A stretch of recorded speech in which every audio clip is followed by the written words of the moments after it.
형님 안녕하세요. 안녕하세요. 안녕.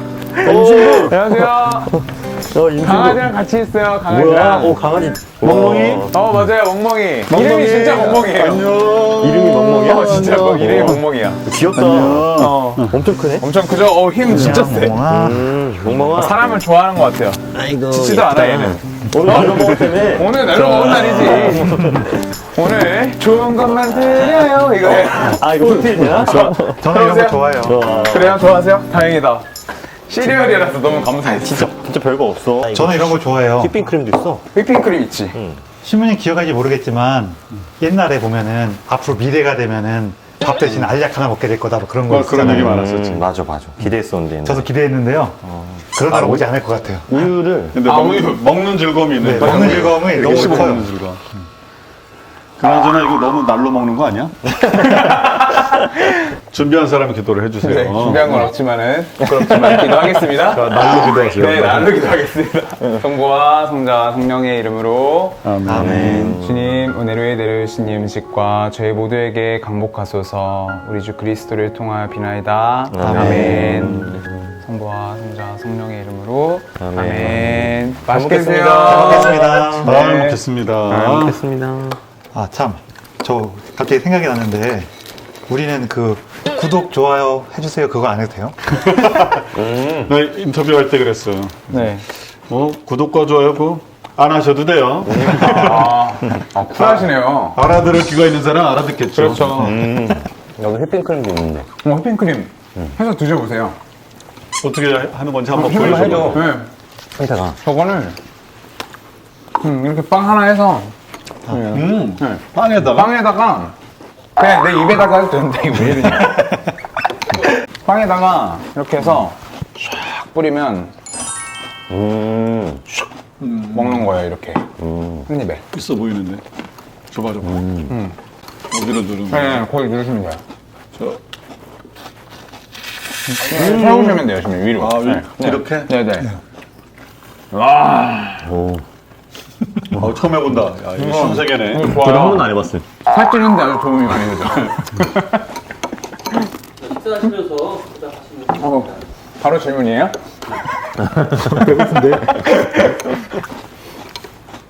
하나님께서 함께 하시는구나라는 것을 느낀 적이 있나요? 나는 좀 이렇게 특별한 하나님 체험이 있었어요.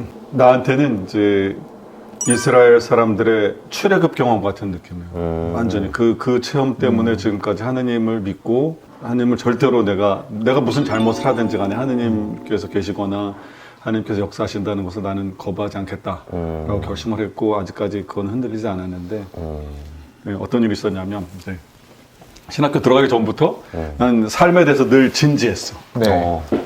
근데 거기까지는 좋았는데 진지하다 못해 심각했어. 나중에 그 정도셨어요? 너무 심각하고 나중에 너무 우울해졌어. 그러니까 신학교에 딱 들어갔는데 다들 그런 환상을 가지잖아. 어떤 환상이냐면 신학교에 들어가면 다 천사들이 살고 있어. 맞아요. 그렇지 않지. 다 고집세고 뭐 다 맞아. 나를 보면 알잖아. 그 1년을 살고 나서 너무 힘들었어요, 그게. 힘들어가지고 겨울방학 때 이제 본당에 돌아가서 신부님한테 신부님, 군대를 가게 해주십시오. 네, 지금 너무 힘드니까 군대 갔다 와서 좀 정신 좀 차리고 생각도 좀 해보고 그렇게 다시 신학교에 들어오게 복학하겠습니다. 그랬더니 신부님이 하지 마라. 그러면 너는 지금 네가 만약에 군대를 가면 그건 너는 회피하는 것밖에 안 된다. 현실 도피하는 것밖에 안 된다. 그러더니 신부님께서 피정을 했으면 좋겠다. 개인적으로 피정. 네. 그래가지고 피정 프로그램이 나보고 정하라고 그러셨는데 이제 굉장히 단순해요. 하루 중에 노동하는 시간 몇 시간, 기도하는 시간 몇 시간, 노동 시간 몇 시간, 기도 시간 몇 시간, 이거밖에 없어요 그냥. 성당에서 들어와서 기도할 때는 어떤 기도를 했냐면 예레미야서랑 욥기의 말씀을 읽었어요. 하나님 원망하는 네, 맞아요. 맞아. 내가 태어난 날은 저주받아라. 맞아. 사내 아이를 배웠다고 뭐 축하하던 날 막 사라져 버려라 막 이런 맞아요. 이런 내용들 맨날 그런 것만 읽고 있었어요. 그냥. 굉장히 심각한. 더 안 좋아지고 싶겠는데요? 일주일 내내 일주일 정도 지나고 난 다음에 어느 날 그날도 성당에 들어가서 그런 성경 읽다가 졸다가 그런 성경 읽다가 졸다가 그러는데 갑자기 졸다 깼는데 갑자기 내 마음 안에 막 기쁨이 넘쳐 흐르게 흘렀어요. 주체할 수 없는.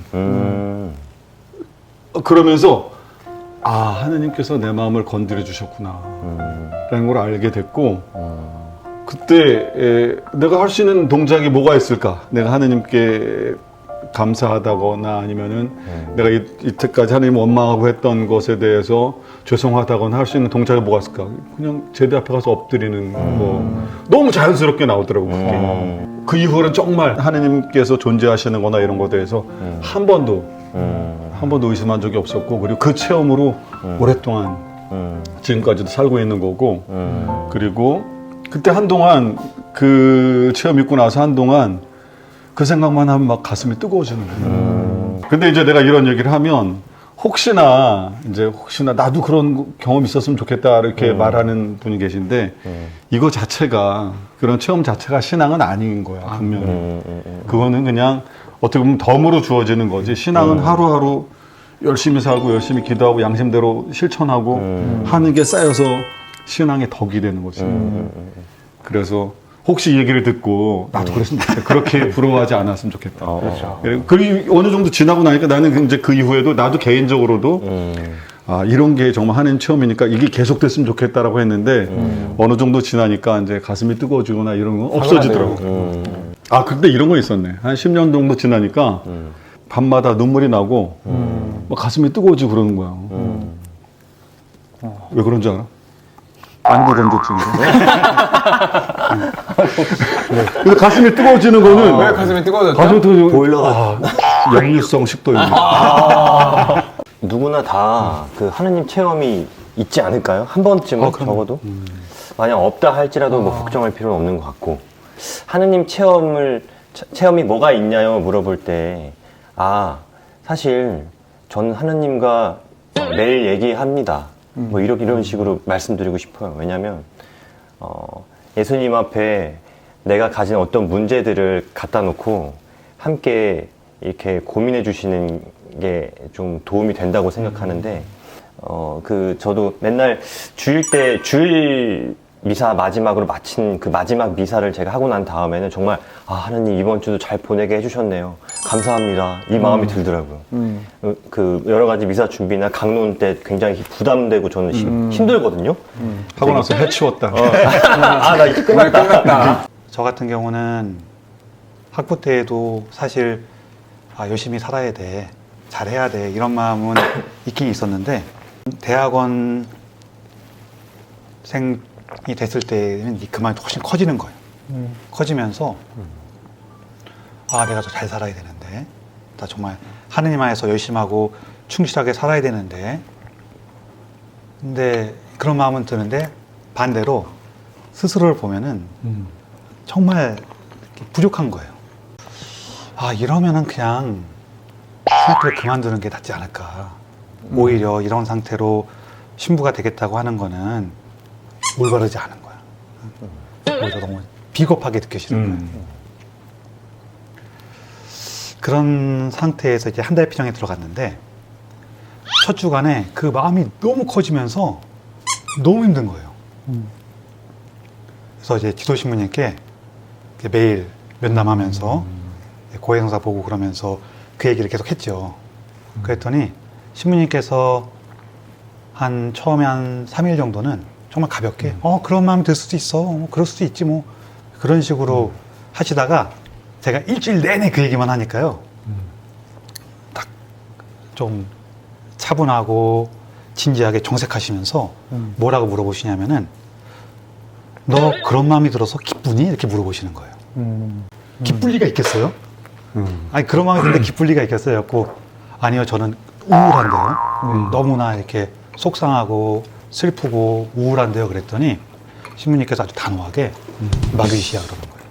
그 순간에는 제가 그 말이 정확히 이해가 안 되긴 했는데, 신부님께서 저렇게 단호하게 말씀해 주시니까 다시 좀 용기를 내서 피정을 해야지. 그리고 나서 그 다음날인 것 같은데, 다음날 정도 같은데, 그날 이제 묵상할 내용이 이냐시오 성인의 글 중에서 우리는 그리스도의 병사로서 그리스도를 대장으로 삼고 이 세상에서 악과 맞서고 있다, 이런 내용이었거든요. 이 병사가 어떤 자질을 갖고 있고 뭘 잘하고 뭘 못하는지를 알아서 배치하는 거는 병사 일이 아니잖아요. 그건 대장 일이잖아요. 응? 이렇게 반 개짜리 벽돌이 있는데 집 짓는 사람이 이렇게 집을 짓다 보면은 뭐 온전한 게 한 개가 필요한 것도 있지만 이게 반 개가 필요할 수도 있잖아요. 그래서 이렇게 쓰는데 이 반 개짜리 벽돌이 딱 잡으니까 저는 반 개짜리에서 쓰시면 안 됩니다. 저는 반 개짜리이기 때문에 절대 쓰시면 안 됩니다. 이러면은 그 집 짓는 사람이 뭐라 그러겠어요? 네가 난리야 이럴 거야. 그쵸? 네가 난리야 그거죠. 네가 난리야 지금. 내가 쓰겠다는데 왜 네가 산 거 아니야? 그거란 말이에요. 저는 정말 너무 기뻤어요. 내가 이렇게 부족하고 모자란 사람인데 당신께서는 저와 늘 함께 계시고 저를 사랑해 주십니다 하면은 기쁠 수밖에 없다는 거예요. 잘 들으면 들을수록 이렇게 뇌파가 안정되면서 점점 수면 저는 모드처럼 저는 편집자분들을 믿기 때문에 기꺼이 하는 거예요. 어떤 리액션을 해야 될지 모르겠어. 첫 분당에서요 청년들 MT를 한 적이 있어요. 근데 옆에 있는 분당이랑 같이 청년들이 연합해가지고 MT를 해봤어요. 거기가 작은 분당이었기 때문에 같이 하면 좀 사람도 많고 시너지 효과도 있겠다.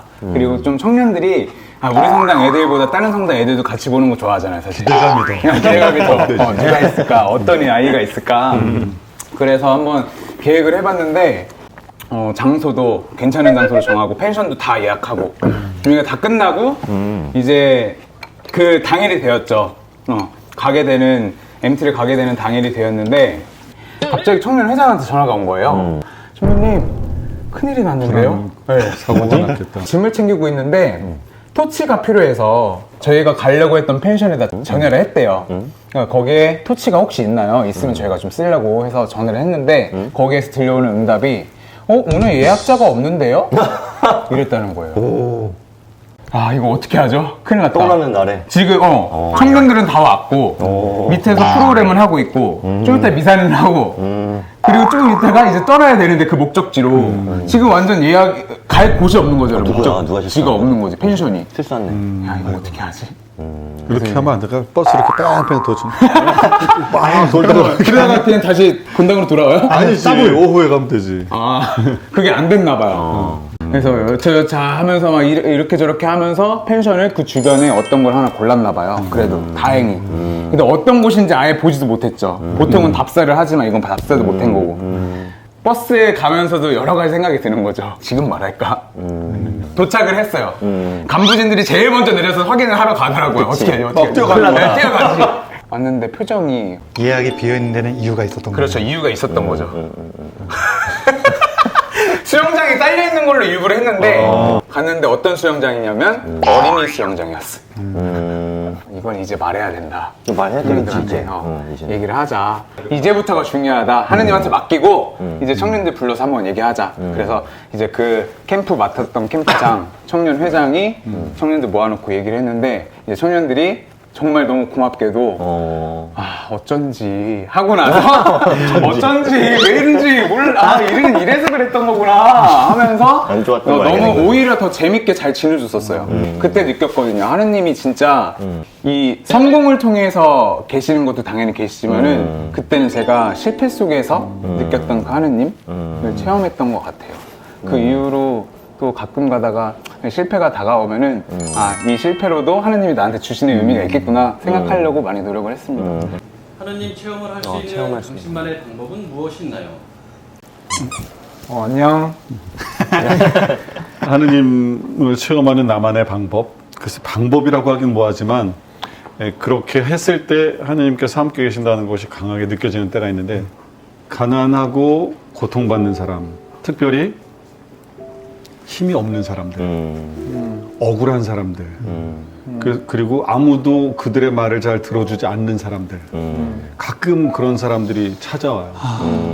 찾아오는데 내가 그 사람들의 목소리가 되어주고 또 그들과 같이 있을 때 그때 나는 하느님께서 함께 계시구나라는 걸 그때 많이 느끼는 것 같아요. 그때만큼 또 신부로서 보람이 있었던 적도 없고 그때 가장 그런 걸 많이 느껴요.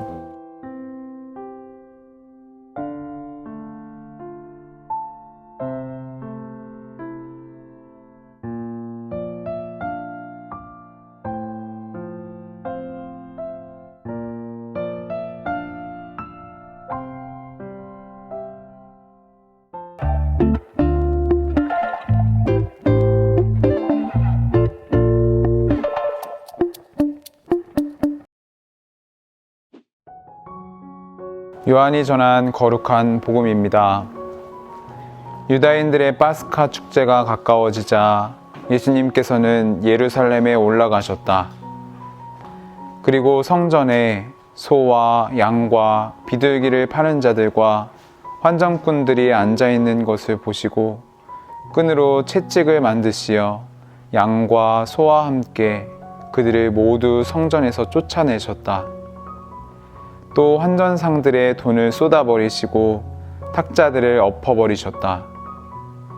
비둘기를 파는 자들에게는 이것들을 여기에서 치워라.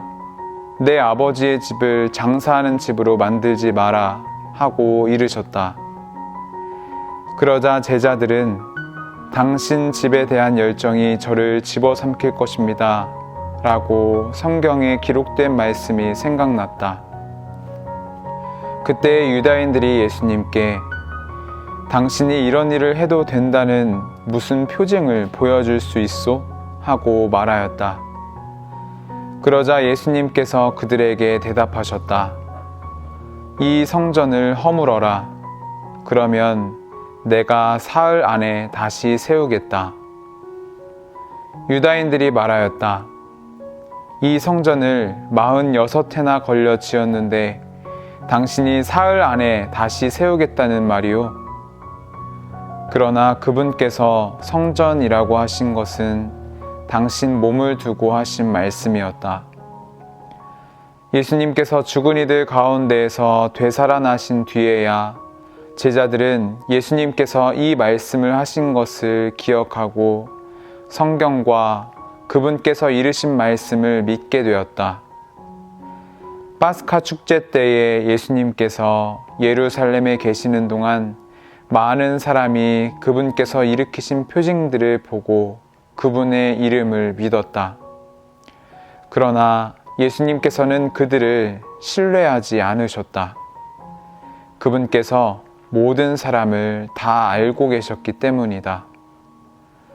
그분께는 사람에 관하여 누가 증언해 드릴 필요가 없었다. 사실 예수님께서는 사람 속에 들어있는 것까지 알고 계셨다. 주님의 말씀입니다. 그리스도님 참여합니다. 읽으면서 생각이 들었는데 예수님이 막 성전을 뒤엎으시잖아요. 김태현 신부 그 어렸을 때 생각이 나는 거예요. 다 엎었다고? 가구들 없고. 그러다가 뒤지게 맞았다. 뒤지게 맞았다고 그냥. 그럼 제가 먼저 얘기해야 되겠네. 제가 오늘 와닿았던 구절은 내 아버지의 집. 예수님께 내 아버지의 집은 어떤 의미일까? 이 생각이 드는데, 그 막 소나 양이나 막 이런 거 파니까 되게 북적거리고 막 시끄럽고 되게 혼란했을 것 같아요. 예수님께서 소중한 거를 침해당한 느낌을 받으셨잖아요. 제가 옛날에 어떤 친구가 비신자인데 제가 묵주 팔찌를 차고 있었는데 너무 예뻐 보였어요. 그 친구가 술 먹으면서 나 이거 줄래? 이 친구한테 주면은 선교하는 차원에서 성당 관심 갖고 세례 받을 줄 알고 그래 줄게 이렇게 줬어요. 그러게. 줬는데 나중에 이 친구의 집에 놀러 갔는데 묵주 팔찌가 내동댕이 쳐져 있는 거예요. 아이고. 알은 막 빠져 있고 막 풀려 있고 막 되게 형편없이 다룬 거죠. 마음이 너무 아팠어요. 왜 이거를 이런 식으로 다뤘을까? 화날 것 같은데요. 그래서 제가 그 다음부터는 제가 가진 선물을 비신자한테 쉽게 주진 않아요. 아직 의미를 모르고 좀 이렇게 이거가 어떻게 얼마나 중요한지 모르기 때문에 이렇게 막 달라고 할 때 마냥 주는 것도 바람직하진 않구나라는 걸 느껴서 아, 예수님도 소중한 걸 침해받으셨을 때 그 마음 그게 떠올랐어요. 네. 감사합니다. 고맙습니다. 근데 복음 나누기를 하니까 갑자기 또 존댓말을 써야 될 것 같아서. 감사합니다. 사랑합니다. 이래요. 행복합니다. 나는 이제 바로 그 뒤에 구절, 그 장사하는 집이라는 구절이 마음에 와닿았는데요. 어렸을 때 중학생 때쯤 됐나 봐요. 그때 이 복음을 읽으면서 친구들이랑 장사하는 집으로 만들지 말라 그랬는데 왜 성경에서 뭘 팔지? 맞아요. 근데 그게 궁금했어. 맨날 뭐 나중에 보니까 그때랑 지금이랑 완전히 다르고 이제 그때는 사제들이 이 안만 거룩한 공간이다라고 해놓고 장사꾼들한테 돈을 받고 장사꾼들 이 안으로 이렇게 들어온 거라서 진짜 장사했다는 거는 그 사람들이 장사한 게 아니라 정말 어떻게 보면 사제들이 장사를 한 거지. 그래서 지금도 종교가 제대로 역할을 하지 못하면, 그리고 내가 성직자로서 성당에서 제대로 그런 봉사자 역할을 하지 못하면 우리도 그냥 장사꾼에 지나는 거 아닌가. 맞아요. 저는 이 성전을 허물어라 라는 구절이 마음에 와닿았는데요. 그 성전이 저 자신의 마음이라고도 한번 생각하게 되더라고요. 예전에 그 대학원 1학년 때 1학년 마치면서 한 달 표정을 가게 되는데 이제 거기에서 자기 자신을 많이 마주하게 되잖아요. 저를 계속 많이 보게 되는데 그때 저에게 있었던 거, 힘든 것, 지저분한 것 중에 하나가 저는 완벽주의라는 게 있었거든요. 완벽주의가 그냥 겉으로 보면은 겉으로 보면 안 그렇고 그래? 이렇게 생각해 보면은 상대방을 위한 것 같지만은 다시 생각해 보면 저를 위한 거거든요, 결국. 예. 왜냐면은 사람들한테 빈틈 보이기 싫은 거고요. 그리고 또 뭔가 무시받기 싫고. 무시받기 싫은 거고 막 나를 이렇게 층층이 이렇게 해놓는 거예요. 뭔가 보루들을 이렇게 해놓는 건데 이제 이것들이 나에게 너무 지저분하게 만드는 것 같다라는 것을 많이 느끼게 됐거든요. 그리고 완벽주의가 있는 동안은 하느님이 들어줄 수가 없더라고요. 그냥 내 노력으로만 하게 되더라고요. 감사합니다. 그래서 행복합니다. 해야 되는 거야 뭐. 그게 왜 자꾸 나오네요. 우리가 이 복음 읽으면 예수님 굉장히 화가 나신 것 같은데요. 사실 그렇게까지 화가 나신 것 같진 않아요. 왜냐하면은 사람이 정말 화가 나면은요 앞뒤 안 가리거든요. 근데 여기 잘 보면은요 예수님이 사람마다 다르게 돼요. 소와 양은 쫓아내면은 잡아올 수 있어요. 네. 돈도 엎으면은 주실 수 있거든요. 근데 비둘기는요 뒤집어 버리면 날아가 못 잡아요. 그러네요. 근데 소하고 양도 쫓아내시고 돈도 없지만 비둘기는 가져가라 그래요. 올바른 것, 때로 정의로운 걸 선포하시면서도 그런 어떤 섬세함, 친절함, 그 따스함을 잃지 않으시는 그 예수님 모습이 좀 느껴지는 것 같아요. 예수님이 제일 좋다. 잠깐만, 근데 비둘기를 가져가라 그러나? 네. 그럼 본문에 그렇게 나왔나? 네. 이것들 치워라 이런 식의 얘기예요. 그러니까 비둘기에 대해서 말만 해요. 이거는 렉시오 디비너를 해야 될 것 같은데요.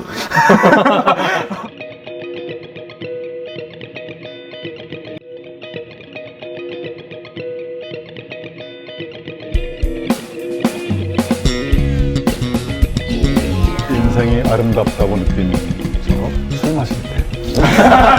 인생의 마지막도 이렇게 아름답구나. 태양된다가 아니라 되면 한다. 안 되면 바람은 불고 싶은 대로 붑니다.